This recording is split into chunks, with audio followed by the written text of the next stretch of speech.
Olá, pessoal, tudo bem? Vamos prosseguir na análise dos princípios constitucionais tributários. Paramos no princípio da isonomia, vamos prosseguir a partir dele. Deixem-me compartilhar com vocês aqui o slide. Princípio da isonomia. Veja, o princípio da isonomia no direito tributário, né? O princípio da igualdade no direito tributário é o princípio da igualdade que conhecemos do direito constitucional aplicado às relações tributárias. Conferir tratamento igual àqueles que se encontram na mesma posição, ou seja, tratar de forma igual os iguais, e conferir tratamento desigual para aqueles que estão em situação de desigualdade, na medida de suas desigualdades. Tratar os iguais de forma igual, os desiguais de forma desigual, na medida de suas desigualdades. Olha o que diz o 150, inciso 2. Sem prejuízo de outras garantias, é vedado aos entes políticos: 2. Instituir tratamento desigual entre contribuintes que se encontrem em situação equivalente. Proibida qualquer distinção, ou seja, não cabe fazer diferenciação em razão de quê? Em razão da ocupação funcional, da ocupação profissional ou função por eles exercida. Então, se um é engenheiro, o outro é médico, a ocupação profissional não pode ser elemento discriminante para a cobrança de tributos, independentemente da denominação jurídica dos rendimentos, títulos ou direitos. O nome do rendimento também não pode ser utilizado como fator discriminante. Se é subsídio, se é remuneração, se é soldo, se é salário, o nome não pode servir de elemento discriminante. Então, a ocupação profissional e a denominação, a nomenclatura, não podem ser utilizados como elementos discriminantes para tributação desigual. O princípio da capacidade contributiva é imbricado ao princípio da isonomia. Na verdade, alguns entendem que é uma coisa só, é um princípio só. Outros entendem que o princípio da capacidade contributiva é um princípio para concretizar o princípio da isonomia. Olha o que diz aí o artigo 145, parágrafo 1º. De uma forma geral, o que o princípio da capacidade contributiva ele determina é que deve haver uma pessoalização da tributação. O que é essa pessoalização da tributação? É justamente cada contribuinte pagar tributo conforme as suas características pessoais. Tá bom? Conforme as suas características pessoais. Olha o que diz o parágrafo 1º do 145. Sempre que possível, os impostos terão caráter pessoal e serão graduados segundo a capacidade econômica do contribuinte. Facultado à administração tributária, especialmente para conferir efetividade a esses objetivos, identificar. Então, permite à administração tributária identificar o quê? O patrimônio, os rendimentos e as atividades econômicas do contribuinte. E a própria Constituição diz, desde que respeitados os direitos individuais. Então, presta atenção. Caráter pessoal da tributação é pagar tributo conforme a sua capacidade econômica. Para que a administração pública saiba qual é a capacidade econômica de determinada pessoa, ela tem que ter poderes. E por isso mesmo a Constituição diz, olha, respeitando os direitos individuais, a administração tributária ela pode identificar qual é o patrimônio, o rendimento e as atividades dessa pessoa, tá bom? Agora veja, está aí em vermelho, sempre que possível, os impostos, não é verdade? Então aqui é uma determinação em relação à cobrança de impostos. Só que o Supremo já decidiu que esse princípio da capacidade contributiva ele se aplica a todo e qualquer tributo, tá? E não apenas aos impostos. A literalidade da Constituição fala impostos, mas o entendimento da jurisprudência é que ele se aplica a todo e qualquer tributo. Sempre que possível, porque é verdade, às vezes, a depender da característica de determinado tributo, não é possível fazer essa pessoalização. Por exemplo, nos tributos sobre o consumo, é difícil pessoalizar, né? Um pacote de arroz, a tributação é a mesma. Seja o consumidor uma pessoa rica ou seja o consumidor uma pessoa pobre. Então, é difícil na tributação sobre o consumo pessoalizar. Por isso que o correto é que a tributação sobre o consumo não seja tão alta como ela é no Brasil. No Brasil, em torno de 50% da carga tributária é arrecadada dos tributos sobre o consumo, né? E faz com que a nossa carga tributária seja injusta, né? Exceção ao princípio da capacidade contributiva. Como assim exceção? Veja, eu vou poder ter uma tributação que não respeite as características pessoais do contribuinte, se ela tiver por finalidade extrafiscal. Se ela tiver uma finalidade extrafiscal. E o que é a extrafiscalidade? A extrafiscalidade é utilizar a cobrança de tributos para modular comportamentos, induzir, inibir determinado tipo de comportamento. Então, por exemplo, são extrafiscais impostos de importação, exportação, produtos industrializados, operações financeiras. Esses tributos servem para regular a atividade econômica. Se quer incentivar a exportação, reduz a alíquota do imposto de exportação. Se quer proibir importação ou dificultar a importação, aumenta a alíquota da importação e vice-versa. Então, você usa a tributação para modular comportamento. Qualquer tributo pode ter uma finalidade extrafiscal em determinada situação específica. O imposto de renda pode ser concedido um benefício fiscal para um setor específico da economia e aquele benefício do imposto de renda ter função extrafiscal, ainda que o imposto de renda não seja um tributo classicamente extrafiscal, tá bom? Então, a extrafiscalidade pode se fazer presente em qualquer tributo. Agora, esses, II, IE, IPI, IOF, são classicamente considerados extrafiscais. Também o ITR é considerado extrafiscal. Tá? A função do ITR é desestimular propriedades improdutivas, não é? Então, se eu tiver um tributo com função extrafiscal, ele pode ter uma tributação que não leve em consideração a condição pessoal do contribuinte, porque o objetivo dele é forçar ou incentivar uma determinada conduta, tá bom? Olha aí, decisão do Supremo aplicando o princípio da capacidade contributiva para taxa, então não é aplicado apenas para impostos, taxa também.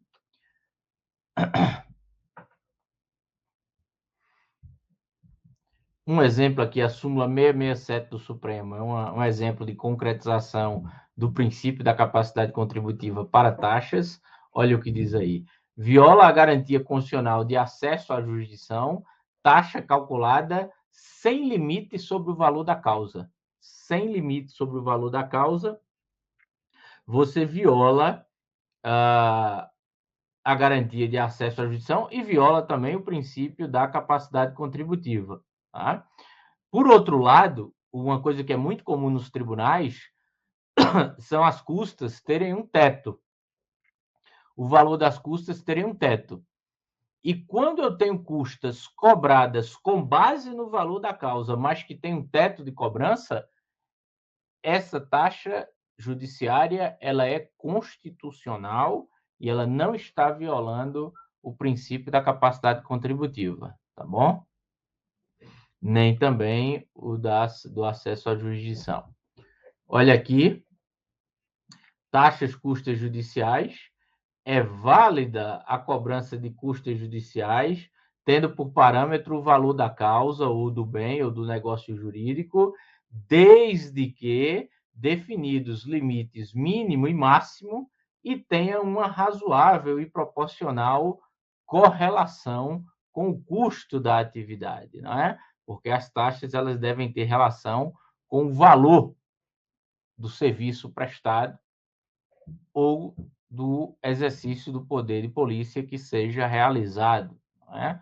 As taxas têm que ter essa correlação da sua base de cálculo com o custo da atividade estatal.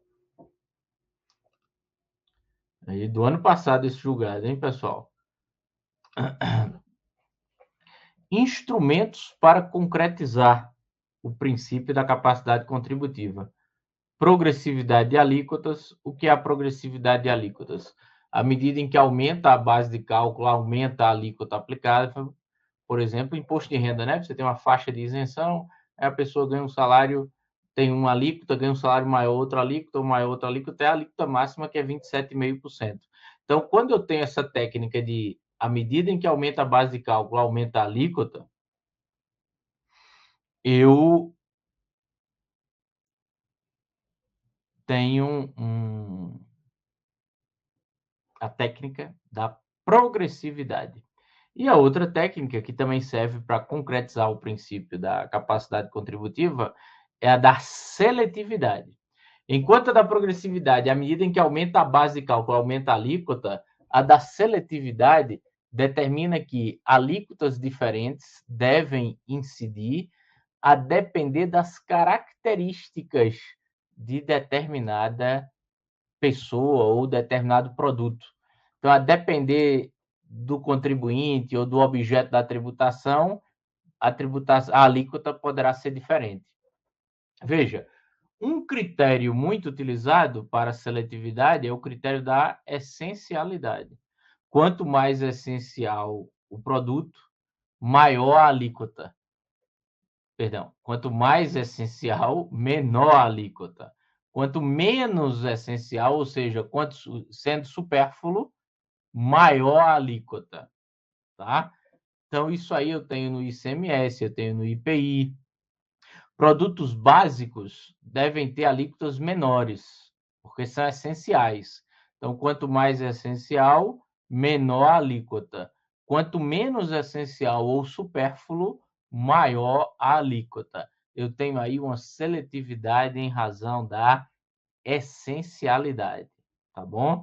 Mas a gente pode ter também essencialidade com outro critério. Perdão, a gente pode ter também seletividade com outro critério que não seja a essencialidade.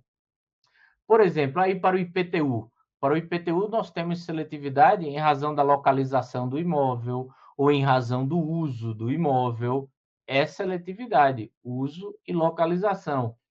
E o IPVA? Podemos ter também seletividade no IPVA em razão do quê? Do tipo do veículo ou da utilização que seja dada a ele. Então, é outro exemplo de seletividade. Então, progressividade e seletividade são dois instrumentos de concretização do princípio da capacidade contributiva. Olha aqui o STF, importante decisão, já é antiga, mas é muito importante. O Supremo entendeu que é constitucional progressividade de alíquota para o ITCMD. Vocês devem ter visto isso nas aulas de impostos, né? É constitucional a progressividade de alíquota do ITCMD, porque, ainda que seja um tributo real, o Supremo disse que o princípio da capacidade contributiva se aplica a todo tributo, real ou pessoal, tá bom? Então, é constitucional alíquotas progressivas para o ITCMD. Uma forma de concretizar o princípio.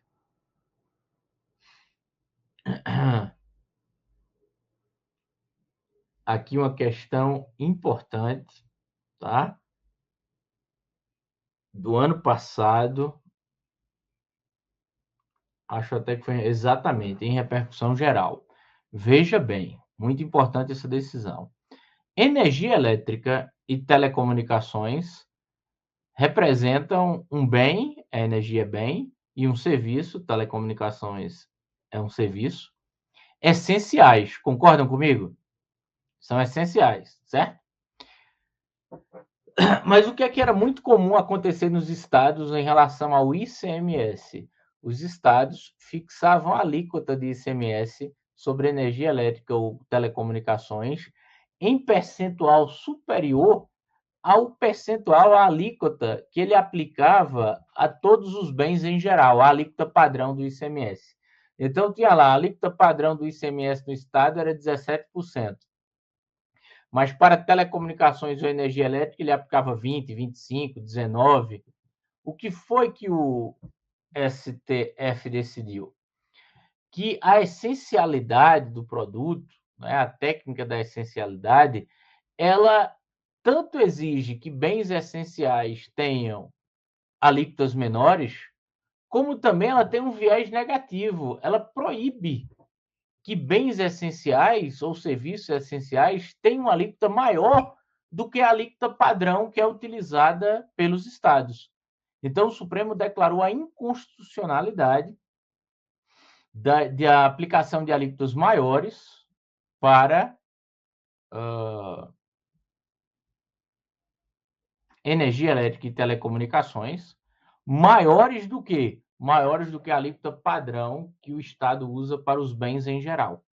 Só que como isso era muito comum, acontecia em vários estados, o Supremo declarou a inconstitucionalidade, mas olha aí no finalzinho, ele modulou os efeitos da decisão para o exercício financeiro de 2024. Até lá, os estados têm o prazo aí para mudarem suas legislações. Se não mudarem, a partir de 2024 é inconstitucional essa cobrança. Então, o natural é que os estados façam leis, reduzindo essa alíquota sobre telecomunicações e energia elétrica, com entrada em vigor a partir de 2024. E até lá, essa cobrança diferenciada ainda está legitimada por essa modulação do Supremo, tá bom? Muito importante esse julgado.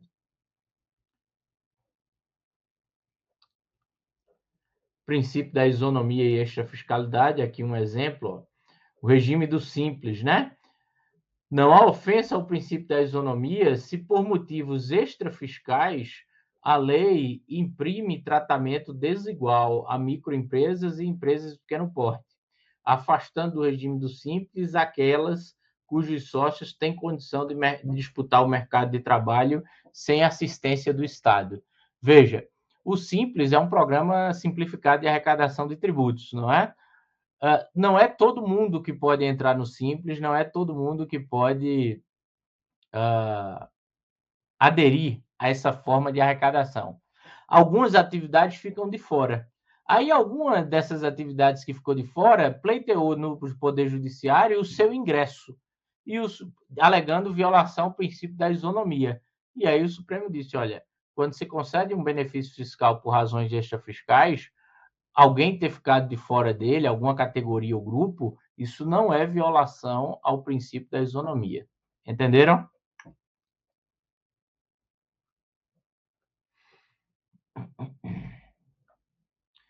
Princípio da irretroatividade tributária. Esse princípio não possui exceção. O que é que diz o princípio da irretroatividade? Ele diz que uma lei que instituir ou aumentar tributo, é uma lei específica essa, hein? Instituir ou aumentar, só essas situações. Ela nunca vai poder alcançar fato gerador ocorrido antes da entrada em vigor dessa lei. Então, lei que aumenta ou institui tributo nunca pode alcançar fato gerador ocorrido antes do início da sua vigência. Tá bom?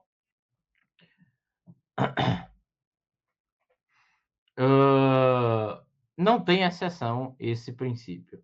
Cuidado, pessoal, tá aí o aviso para vocês, para não confundir esse princípio com o artigo 106 do CTN. Depois a gente até vai dar uma olhada melhor nele, mas já pontuando aqui, o 106 do CTN, ele permite a retroatividade da legislação tributária, permite. Agora, quando é que a legislação tributária retroage? Só em duas causas, ou dois casos. Quando ela for expressamente interpretativa, ou quando ela for benéfica em matéria de penalidades e infrações. Então, expressamente interpretativa ou quando for benéfica em matéria de penalidades ou infrações, tá bom? Só nesses casos será possível a retroatividade da legislação tributária. Aí você pergunta, então esses casos do 106 não representam exceção a esse princípio? Não, não representam. Por que não representam? Porque esse princípio ele só se refere a duas leis específicas. Quais são? A que institui ou a que aumenta tributo, tá? E o 106 não trata dessas leis, tá bom? Trata da benéfica em matéria de penalidade ou da interpretativa. Então, esse princípio não possui exceção. Princípio da anterioridade tributária, muito importante esse princípio, né? O que é que ele determina? Ele determina que entre a publicação da lei que instituía ou majorar tributo, entre a publicação da lei que instituía ou majorar tributo e a sua cobrança, o início da sua cobrança, deve haver um prazo para que o contribuinte não seja surpreendido, para que o contribuinte não seja pego de surpresa com o aumento de tributação. Então, deve haver um prazo. Esse prazo, a Constituição traz dois tipos ou dois comandos, duas regras constitucionais para atender o princípio da anterioridade. O primeiro comando é a anterioridade de exercício, que determina que entre a publicação da lei e a cobrança, publicada a lei, determina, em outras palavras, determina que, publicada a lei, a cobrança só pode ser feita a partir do primeiro dia do exercício seguinte. Cobrança só a partir do primeiro dia do exercício seguinte. E o outro comando, a outra regra constitucional da anterioridade, é a anterioridade da noventena. Entre a publicação da lei e a cobrança, deve haver um prazo mínimo de 90 dias. Prazo mínimo de 90 dias. Na redação originária da Constituição, a gente só tinha a anterioridade de exercício. Mas aí o que é que acontece, como regra geral? E aí o que é que acontece? Se houvesse a publicação da lei em 31 de dezembro, em 1º de janeiro já poderia ser cobrado o tributo. Então, para evitar uma situação como essa, foi trazida para a regra geral também a anterioridade da noventena para garantir, no mínimo, 30 dias de antecedência. Tá bom? O que a Constituição diz como regra geral? A regra geral é que todo tributo deve seguir tanto a anterioridade da noventena quanto a de exercício. A regra geral é que todo tributo deve seguir ambas as anterioridades, exercício e noventena.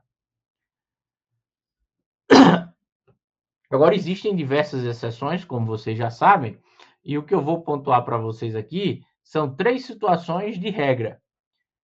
Veja bem, a regra geral a gente já sabe qual é, tem que seguir as duas anterioridades.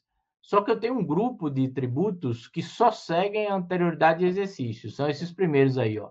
Só seguem a anterioridade de exercício, imposto de renda, base de cálculo do IPTU e base de cálculo do IPVA. Imposto de renda, base de cálculo do IPTU, base de cálculo do IPVA.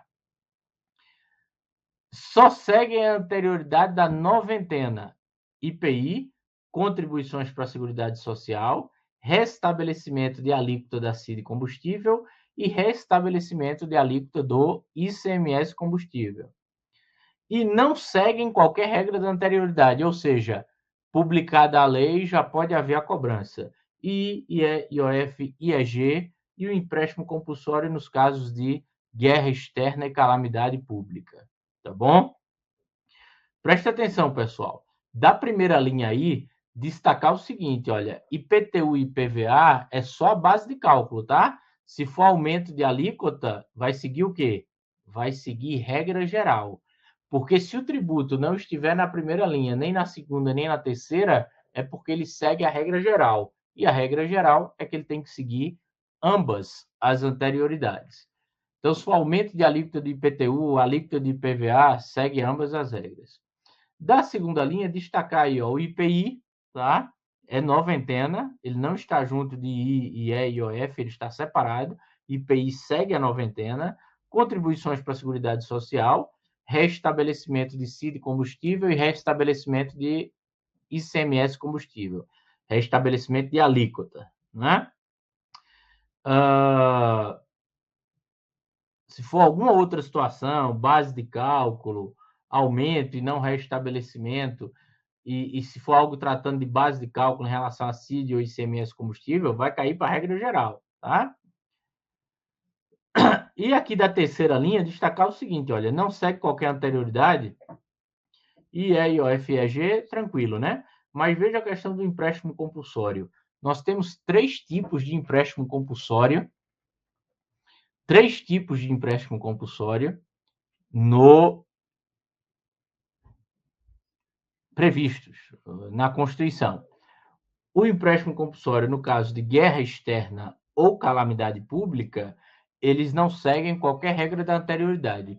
Nós temos um terceiro tipo, qual é? É o empréstimo compulsório no caso de investimento público urgente. E no caso de investimento público urgente, ele não está na linha 1, na 2, nem na 3. Então, ele vai seguir o quê? Vai seguir a regra geral da anterioridade. Veja, é um tributo que a Constituição chama de urgente, mas ele vai seguir ambas as regras da anterioridade, tanto o exercício quanto noventena. Tá bom? Ficar atento. Tá bom, pessoal? Temos várias questões jurisprudenciais sobre o princípio da anterioridade. Eu vou encerrar aqui esse bloco. O próximo bloco a gente vai iniciar tratando de questões jurisprudenciais a respeito do princípio da anterioridade. Tá bom? Até mais. Tchau.